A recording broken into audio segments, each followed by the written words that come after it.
अचानक missile firing, rocket की गूंज, सड़कों पर सन्नाटा, केवल धमाके की आवाजें, आसमान में उड़ता विनाशकारी धुआं और हर जगह सायरन की आवाज, हर चेहरे पर भय, घरों में दुबके और सहमे हुए लोग। रूस के हमले से ऐसा ही दर्दनाक और भयावह दृश्य नजर आ रहा है यूक्रेन में। स्टूडेंट्स बताते हैं कि गुरुवार रात 11 बजे सोए और 1.5 किलोमीटर दूर सिटी सेंटर से सायरन बजा, लेकिन सुनाई नहीं दिया तो दोस्तों ने फोन पर बताया कि हाई अलर्ट जारी किया गया है। जल्दी से समीपस्थ शेल्टर हाउस यानी कि हर आधे किलोमीटर परिधि में बना भूमिगत जहां सभी इमरजेंसी सुविधाएं उपलब्ध है, वहां पर पहुंचने को कहा गया। फिर डॉक्यूमेंट और पानी बैग में रखकर निकल गए।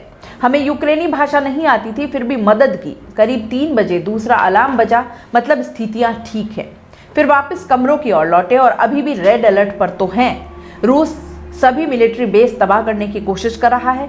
टर्नोपिल एरिया में एक मिलिट्री बेस और मिलिट्री एयरपोर्ट है जिस पर बमबारी करने का टारगेट है, जिससे जिस एरिया में हम रह रहे हैं वहां हमारी रिस्क बढ़ गई है। टर्नोपिल एरिया के लोकल एडमिनिस्ट्रेशन ने हाई अलर्ट मोड कर दिया है। स्टूडेंट्स कह रहे हैं कि रात में ये जो भी घटित हो रहा था वो हमारे जीवन में पहली बार हुआ है। चिंता के साथ डर था कि सबकी मुस्कान गायब थी। सभी जमीनी हमले के बजाय हवाई हमले हो रहे हैं, इसलिए कीव की ओर ज्यादा है। सिटी सेंटर से 1.5 किलोमीटर अंदर हमारा रेजिडेंस है और हमारी कॉलोनी के सभी प्रवेश द्वार बंद कर दिए गए हैं।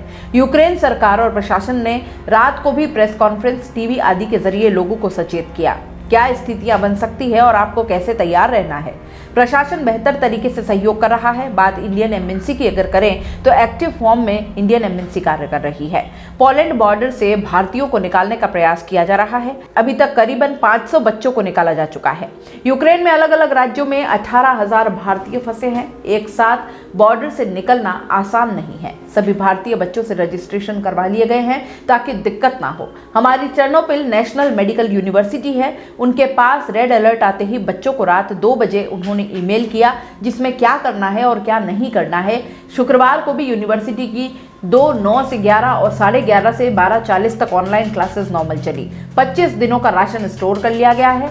ऑर्डर यह है कि 2 तरह के बैग पैक किए जाए जिनमें दवाई और जरूरी खाने का सामान, डॉक्यूमेंट और दूसरे बैग का 20 किलो वजन हो, जिससे अन्य सामान यदि इसे छोड़ना भी पड़े तो कोई समस्या ना हो।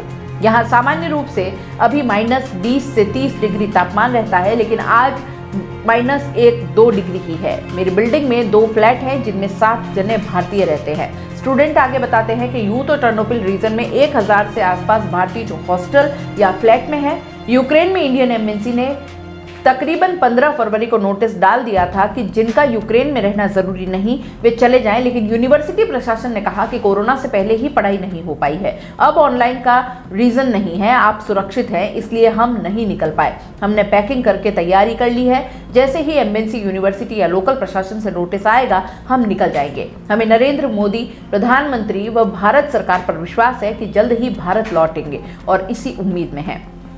हालांकि मोदी पुतिन की वार्ता के बाद यूक्रेन सरकार द्वारा जारी गाइडलाइन के मुताबिक जितने भी भारतीय छात्र हैं उन्हें छोटी वैन से पोलैंड बॉर्डर भेजा जा रहा है, जिसकी दूरी करीब 400 किलोमीटर है। पोलैंड से 20 किलोमीटर पहले चेक पोस्ट पर जांच होगी और वहां इंडियन एम्बेसी मौजूद रहेगी। बताया यह जा रहा है कि वैन से पोलैंड जाने का खर्चा 60,000 रुपए है और इसके लिए छात्रों की ATM पर लाइन लगी हुई है। यहाँ एक कार्ड से 7,500 निकाल सकते हैं और इसके लिए सभी छात्र जितने भी कार्ड है सबका उपयोग कर 60,000 की राशि इकट्ठा करने में लगे हैं। छोटी वैन यानी कि ट्रेवलर पर परमिशन लेकर चस्पा और भारत का झंडा लगा होना चाहिए, तभी बस को आगे जाने को मिल सकता है। जानकारी के मुताबिक कुछ छोटी ट्रेवलर तो रवाना भी हो गई है। अपने ही इवेंट में गेस्ट बनकर आएं और सारे अरेंजमेंट्स हम पर छोड़ दें। हम है ना, अपना इवेंट SK इवेंट से बुक कराएं और हो जाएं टेंशन फ्री। फिर चाहे शादी हो, पार्टी हो या हो कोई कॉर्पोरेट इवेंट, अरे चले कहां, दिए गए नंबर पर कांटेक्ट करें। दोस्तों, CBC न्यूज आपके सहयोग से लगातार बढ़ता जा रहा है। स्वतंत्र पत्रकारिता का सहयोग करने के लिए आपका धन्यवाद। सबसे पहले तो जिन लोगों ने हमारे चैनल को सब्सक्राइब नहीं किया है तो पहले सब्सक्राइब करें, जिसका कोई शुल्क नहीं लगता और बड़ा आसान है।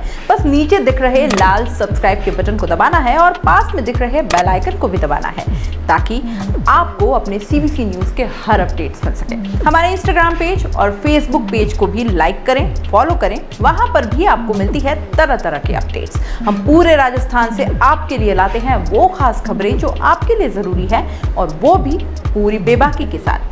पत्रकारिता के इस मुश्किल दौर में आपकी आवाज जिम्मेदारों तक पहुंचाना ही हमारा लक्ष्य है, और ये आपके सहयोग के बिना संभव नहीं है। हमारा सहयोग करें, स्वतंत्र पत्रकारिता में अपना योगदान दें और ज्वाइन बटन पर जाकर सदस्यता लें, चाहे सबसे छोटी सहायता के रूप में ही क्यों ना हो। जनता की बेबाक आवाज बने रहें, उसके लिए सहयोग आपको ही करना है। सब्सक्राइब करिए और ज्वाइन बटन पर क्लिक कर सदस्यता ग्रहण कीजिए।